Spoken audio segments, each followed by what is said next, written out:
intro.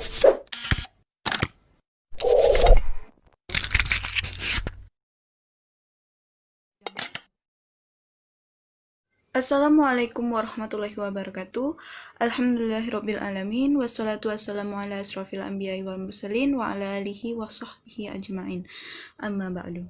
The Honorable our lecturer of TFL methodology, Mrs. Leni Rohliah, Magister of Education, and our beloved friends in PBI1 and all of audiences that watch this video.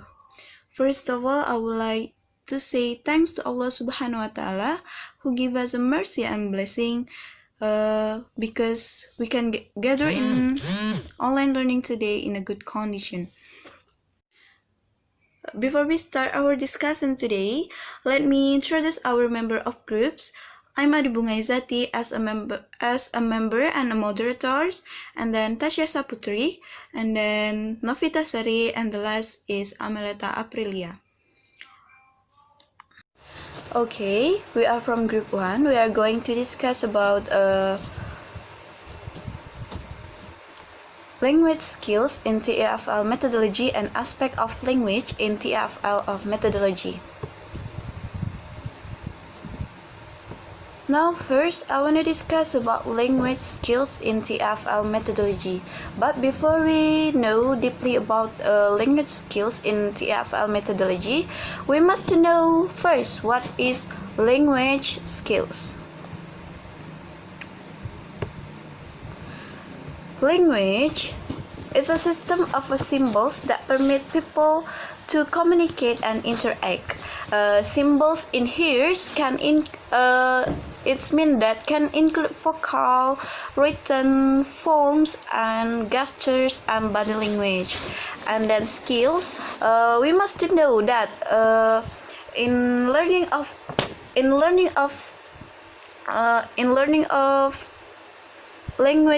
a foreign language, there are four skills in here. First is listening skills, speaking skills, reading skill, and writing skill. We must know that the four skills in here are related. First is listening skill. When people are learning a new language, they first hear it, after that they speak it. And then after they listening, they speak it. They try to interpret with what they hear with speaking. And then reading, then they see the spoken language, they pick it symbolical in print. And then the last is writing. They reproduce the symbols on paper in these skills, in writing skills. And next is we will discuss about listening skills. Although as somebody of us know that speaking is the most common form of communication, due to several reasons, listening is the first skill to master in order to be proficient in a language. First, no one can say a word before listening to it. The teacher must take into account that the level of language input listening must be higher than the level of language production speaking. Good listener often speak more exactly and more creatively than poor listener because they have more words at their common. And then in conversation, one can respond accurately only after listening precisely. It means that in our daily interaction, prove that poor listening can lead to unnecessary argument and problems. And the third is listening constitutes half of the communication process. And the fourth is children get the majority information through listening. It means that children get any information from the listening. So we know that listening skill is very important for us, especially in learning language And next is the method in listening class. First, in the method in listening class is pre-teaching. In this pre-teaching, the context of the listening material combined with an introduction some of the vocal included in the text. And then after pre-teaching, of course we do a simply listening. Start to study listening a foreign language from the simple one. After that, we must do practice listening. Of course, after we must do practice again and again in learning in listening skills. But I think it's not only in listening, but in other learning we must do practice and practice again. And the last is evaluation. The student answering some sort of comprehension question, and the teacher can know the ability of the student after learning. And next is about speaking skills. First of all, as it has been I said before that the language in listening, learning language, we must do listening must be higher than speaking language production, but it must to interpret in oral. So speaking skill is important too. So in here there are three types of speaking activities that are common used in with a teacher. The first type is songs, chants, and poems. Based on experiences of teachers launching young learners with poetic language, based on rhythm and rhyme, is far more easily by children than express English. And then the second type is games and pairworks activities. In addition, using games is also advantageous because by doing game and pairworks activities, the pupils also develop a store of grammatical forms and structures. And the last is oral report and discussion. Children need to talk to each other about what they are reading and share their ideas and insight with of their friends. So that's all for my explanation in language skills in listening and speaking. After this, Novita Sari will discuss about in language skills too, in reading and writing. Assalamualaikum warahmatullahi wabarakatuh. My name is Novita Sari. I'm from PBI 1 2018. I'm from Group 1. This video I want to explain about language skill, reading and writing.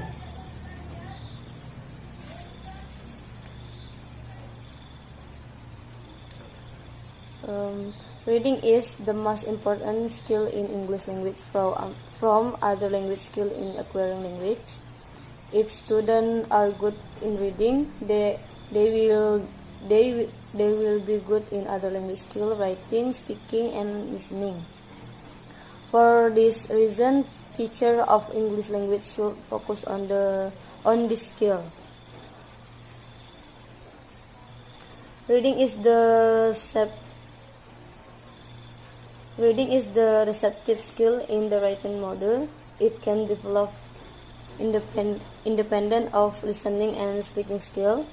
Reading can help build vocabulary that helps listening comparison.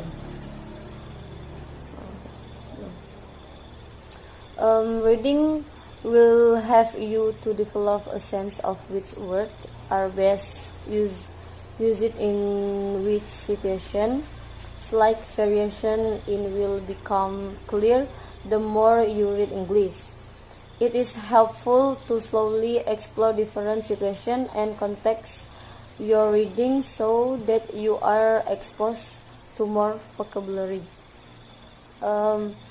Advanced students could try broadsheet newspaper, such as the Times or the Guardian, which make use of a wider vocabulary and more formal language, while discussion world affairs and more intellectually demanding topic. Next, how to improve your reading skill. You can improve your reading skill. You can read top newspaper such as the Daily Mirror and the Sun are also ideal for intermediate students, as they use simple vocabulary and formal language, while themes often include celebrity gossip and other light-hearted, easy topic. Okay, next. How to teach reading. The first, for beginner reading, text should be example in terms of grammar and vocabulary. And the second, the text should be relevant to the context, real life and background knowledge of reader. And the third, use reading strategies prediction, using for the context, skimming and scanning. And the last, silent reading versus reading aloud. Reading aloud improve pronunciation, and silent reading focus comparison. Okay, next, writing skill. Writing skill are needed to make yourself understood in English written communicated from formal use when writing business, letter to social context such as writing not to friends.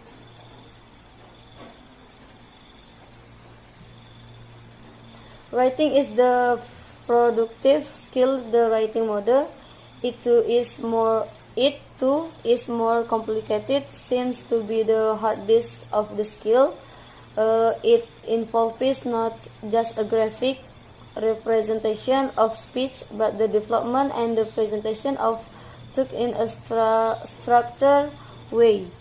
Good writing convey a meaningful message. Free writing versus process writing.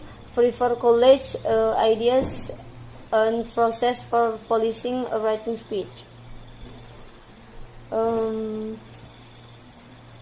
Writing is often seen as the most difficult aspect of learning language, different from the way they are pronunciation. The English alphabet itself may be completely different from the alphabet some learning are used to, which creates a new learning task in itself, learning English alphabet. Next, how to improve your writing skill. Improve your English skill. Writing skill means more than use word in the grammatical correct way. When learning to write, students are often expected to be able to compose text with the ability to transform information and create a creative pitch of writing from. Okay, next, how to teach writing. The first, copying text word for word. The second, writing what you dictated. And the third, imitating a model. And the fourth, filling in the blanks in sentences or paragraph. And next, talking a paragraph and transforming certain language, for example, changing all verb and time references to past tense. And the last, summary a story text, video or listening clip. Okay, I think enough for your attention. Thank you for watching my video. The next presentation will be explained by Tasya. Wassalamualaikum warahmatullahi wabarakatuh. Assalamualaikum warahmatullahi wabarakatuh. Okay, my name is Tasya Saputri. I will continue the next material. Well, the next material is about the aspect of language.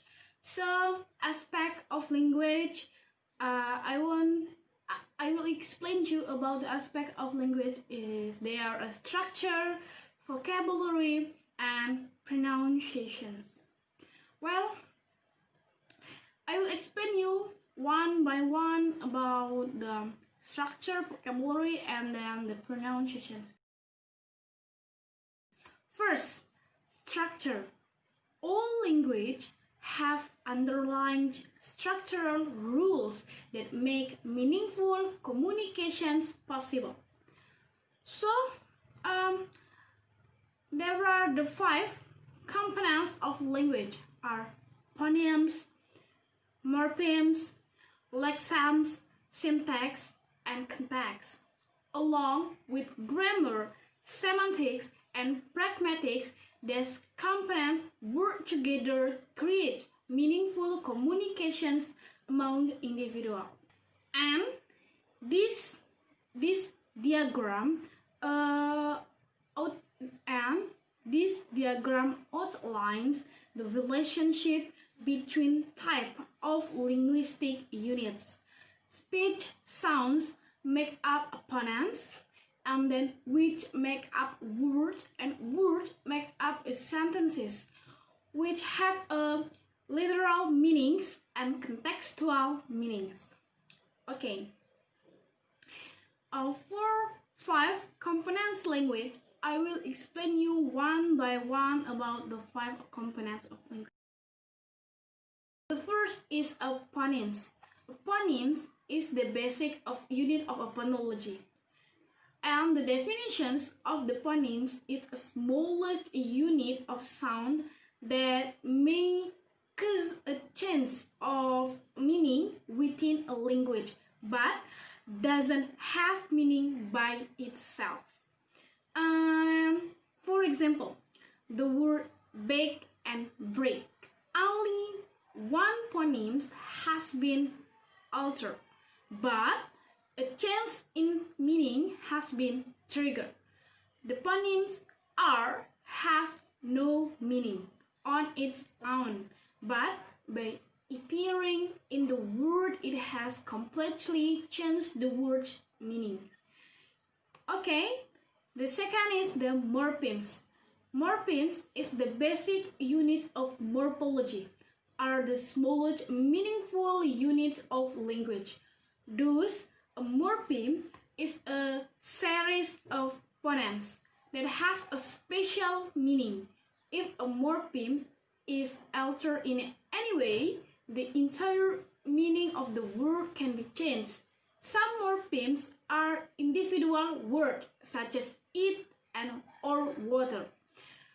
These are known as free morphemes because they can exist on their own. Other morphemes is a prefix and suffix or other linguistic pieces that aren't full words on their own but do affect meaning.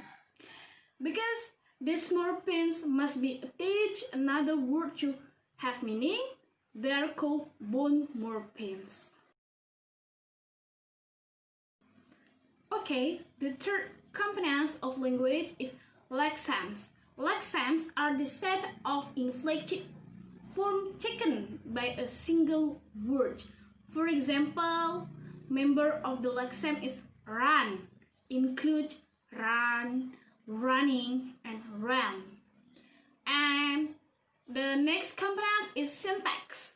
Syntax is a set of rules for constructing full sentences out of word and phrase. Every language has a different set of syntactic rules, but all language have some forms of syntax. And the last component is context. Context is how everything within language works together to convey a particular meaning. Context includes tone of voice, body language, and the words being used.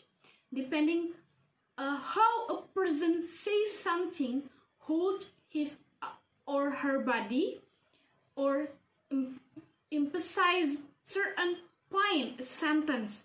A variety different message can be conveyed. For example, the word awesome when said with a big smile. Awesome!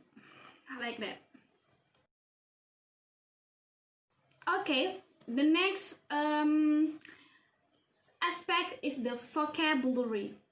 Vocabulary is the word of language including single item and phrase or chunk of several words which convey a particular meaning the way individual words do. Vocabulary refers to a list, a set of words for a particular language, or a list or set words that individual speakers of language might use. Vocabulary is one of important aspect of language because without a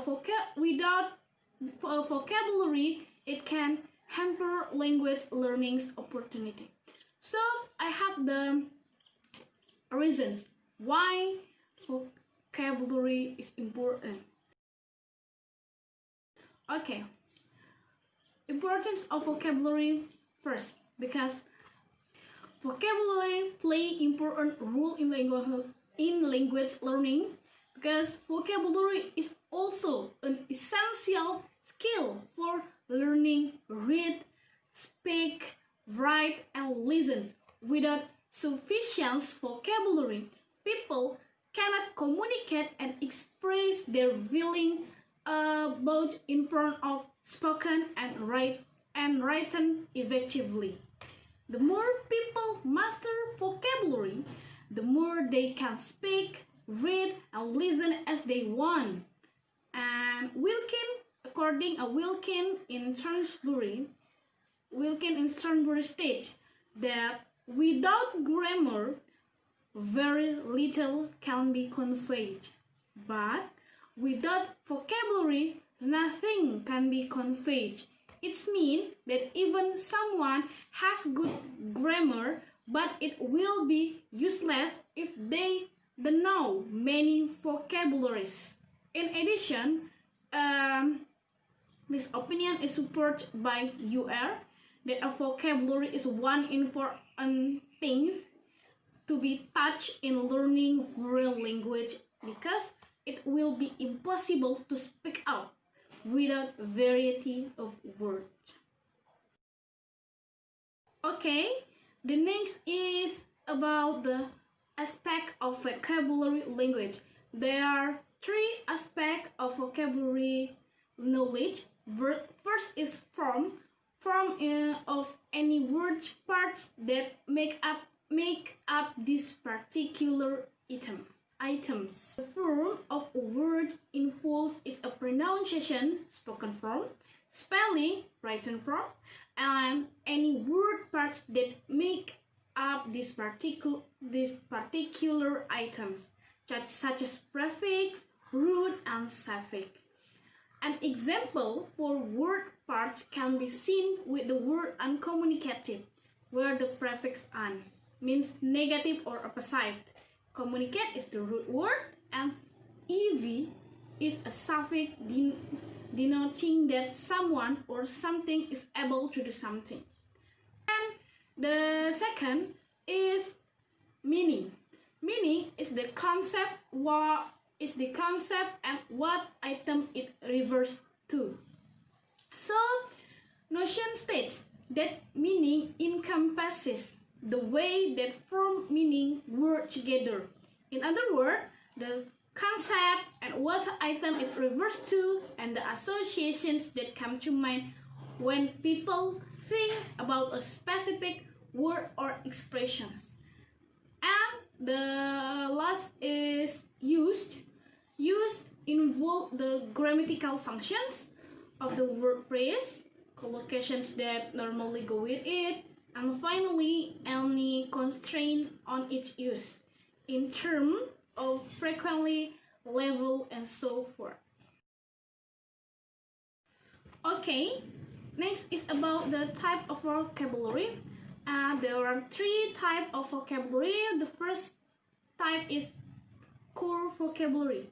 Core vocabulary is consisting of several categories, and there are model items, the lexical word, stance word, discourse marker, general dative, noun, adjective, adverb, and verb. And the academic vocabulary is a set of common academic discipline. For example, analyze, approach, and assess. And the third type of vocabulary is a technical vocabulary. The words that are most frequent in a particular subject area, such as computer, science, law, and medicine. The next aspect of language is pronunciations. English pronunciation is one of the most difficult skills to acquire, and learners should spend lots of time to improve their pronunciations. Understandable pronunciation is one of the basic requirements of learners' competence, and it is also one of the most important features of language instructions. English pronunciation is one of the aspects is a very important, because a good pronunciation leads to learning, but bad pronunciation promote to great difficulties in language learning. So, some ideas for focusing on specific pronunciations. There are some ideas, and they are phrasing, aspirations, mouth position, intonations, vowel length, syllables, and the last is specific sounds. I think you are familiar with the some ideas with the voicing aspirations, because we have learned before. Okay, next I will explain you about the intonations. Intonation is a very related with the pronunciations. The entire variation of pitch while speaking.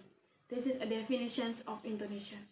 A very obvious difference in intonations can be observed while looking at statements and questions.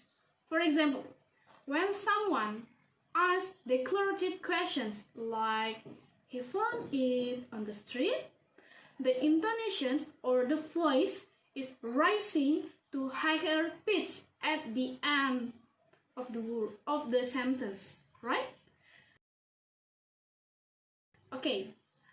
Next, I will explain you about the stress. Like as a intonation, stress is related with the pronunciation, because words are stressed to make a certain emphasis. A sentence can be spoken differently depending on the speaker's intentions. So these are reasons why we need to stress in sentences. There are two very simple rules about word stress. First, one word has only one stress. One word cannot have two stress. If you hear two stresses, you hear two words. Okay? And the second rule is we can only stress vowel, not consonant. For example, present as a noun. Pray. Stress in a pray. Okay, I think that's all for my presentations about the aspect of language, and the next material will be handled by Ameleta Aprilia. Assalamualaikum warahmatullahi wabarakatuh. I am Ameleta Aprilia. In this video, I'm going to continue the next material about the aspect of language.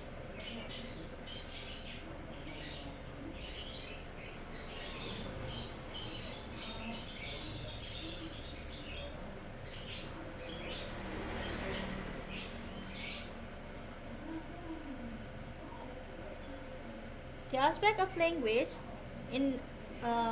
we are going to discuss about idiom, phrase, and then cultural.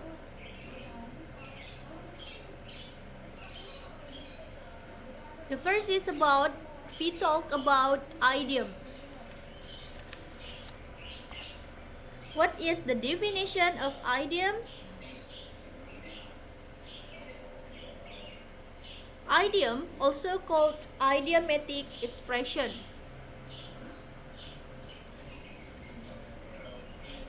Idiom is an expression that has a figurative meaning conventionally understood by native speakers. This meaning is different from the literal meaning of the idiom's individual elements. In the words, idioms don't mean exactly what the words say. They have, however, hidden meaning. Idiom divided into two meanings. The first is literal meaning and the second figurative meaning. Literal meaning means understanding words in their usual or most basic meaning. The second meaning, figurative meaning. Figurative meaning means not literal.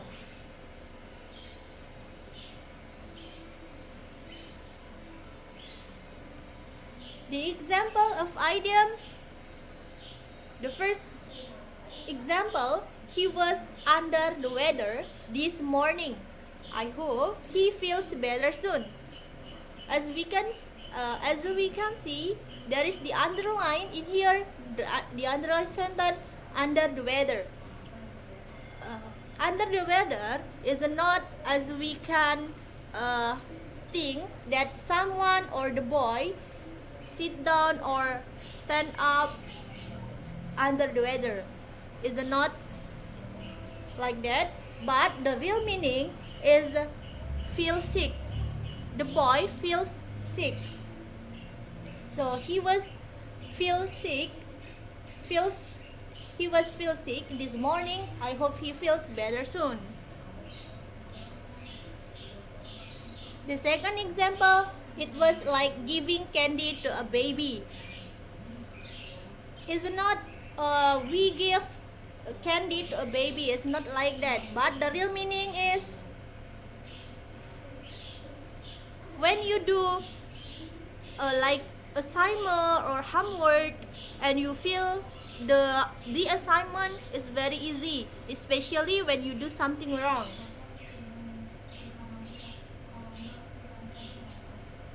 The second is we talk about praise.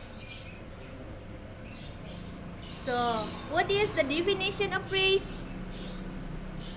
A praise is a group of words in a sentence that doesn't have a subject or a verb. A praise cannot express a complete thought on its own because it lacks a subject and a verb. This is what differentiates a clause form of praise in that it can convey a complete idea on its own because it has a subject and a verb.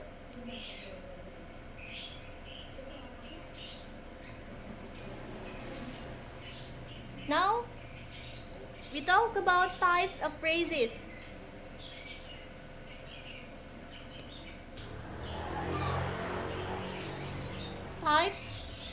Phrases are grouped into 8 categories, namely, the first is a noun phrase.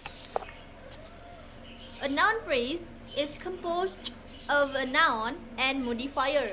The example is Sunday became a quiet, slow evening.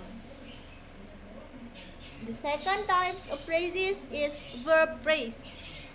Verb phrase is composed of a verb and words that modify the verb. The example is, she was interested in watching the film. And then the third, gerund phrase. Gerund phrase is a noun phrase that starts with a verb that acts as a noun. For example, getting a good grade was the result of hard work. The subject, we start with a noun. With a noun that acts with a verb that is a noun, getting. This is gerund phrase.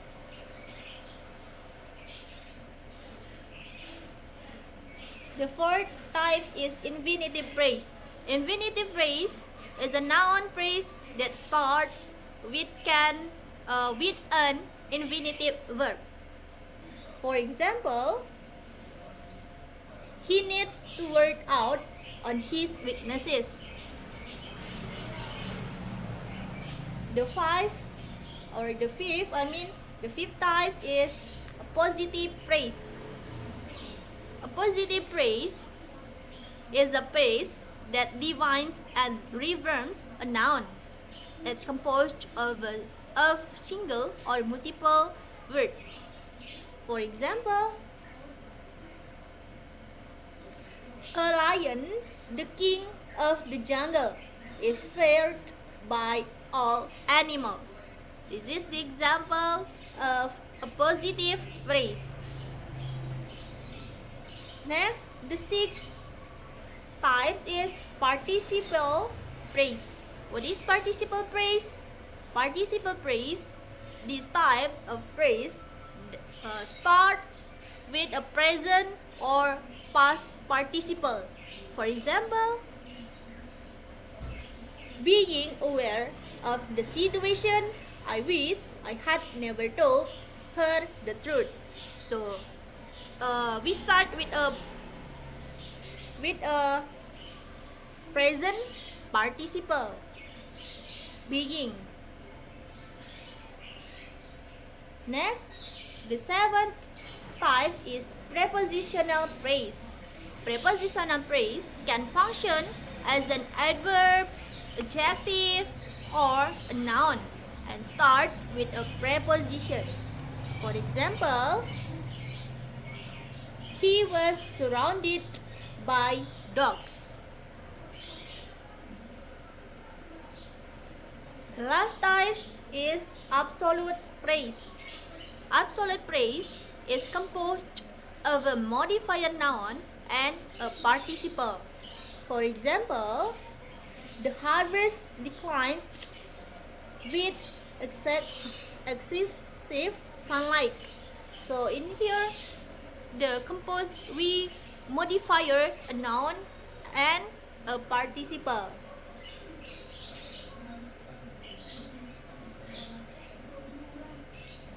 Okay, next we are going to talk about cultural.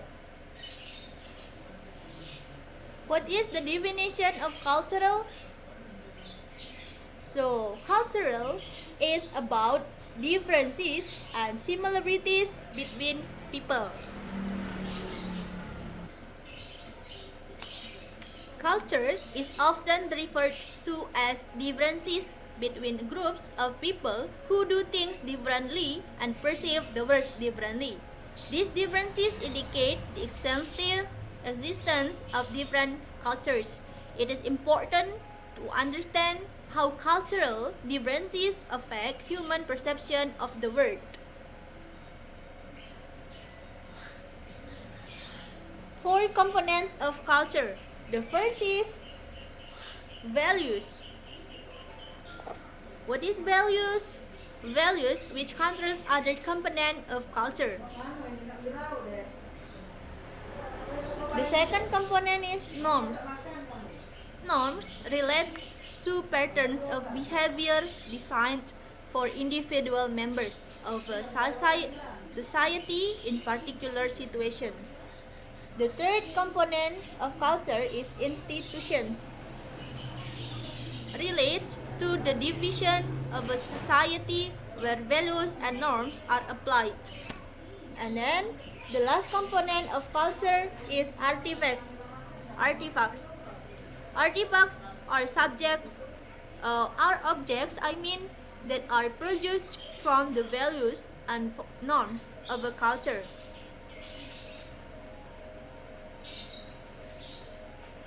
What is the relationship between language and culture?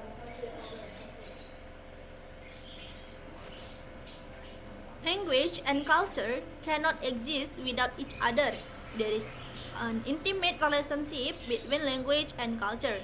It is commonly accepted that language is a part of culture and that culture plays a very important role in it. That without language, culture would not be possible. Language simultaneously reflects culture and is influenced and shaped by it.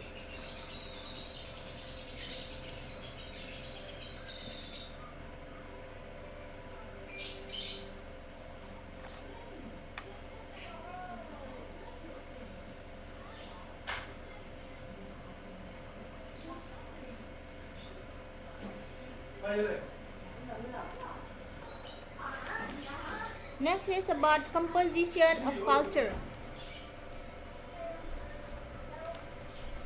Composition of culture divided into two: material culture and symbolic culture.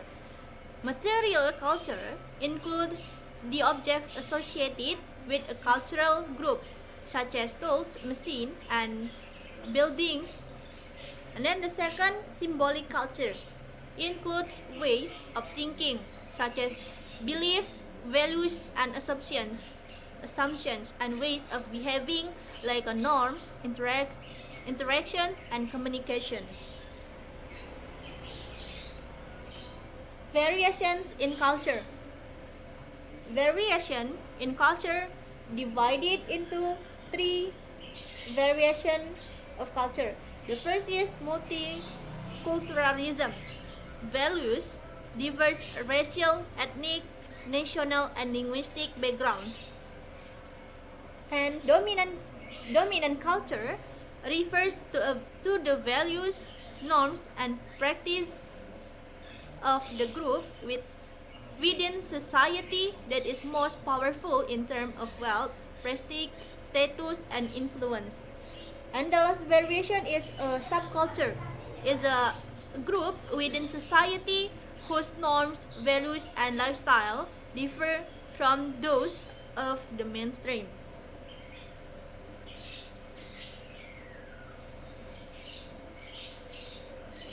Okay, that's all about aspect of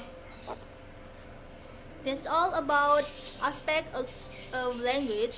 Thank you so much for your attention, and wassalamualaikum warahmatullahi wabarakatuh. Alright.